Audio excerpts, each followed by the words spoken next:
Whirling disease was first found in Banff National Park in 2016. It's caused by a microscopic parasite that's typically found in salmon, trout, and whitefish, and it can spread easily throughout a watershed. So the province looked to university researchers to come up with a cost-effective way to detect and predict whirling disease. Here's Kevin Fleming.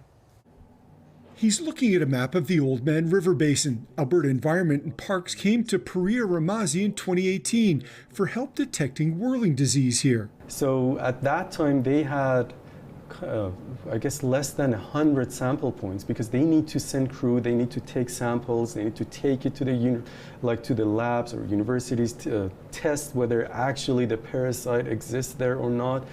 So it's very costly, and you cannot do that for everywhere around the watershed. Ramazi and a team of researchers from India, Iran, and the universities of Victoria and Alberta worked together to come up with an artificial intelligence model to track the presence or absence of the aquatic disease. AI models are typically very data demanding. So for example, for face recognition, some of the models are run with like millions of faces.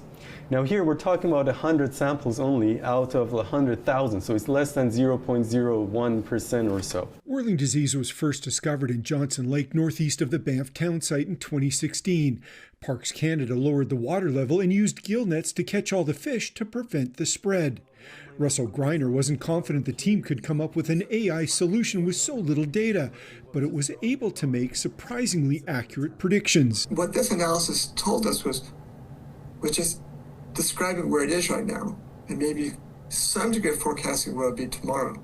That doesn't say anything by itself about how to prevent it or how to address it.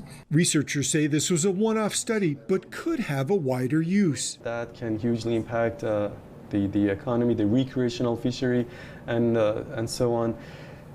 Not just whirling disease, it can be, if the right data is given, it can work as an early warning signal for other diseases as well. Ramazi says the AI model could become a valuable tool for watershed managers around the world.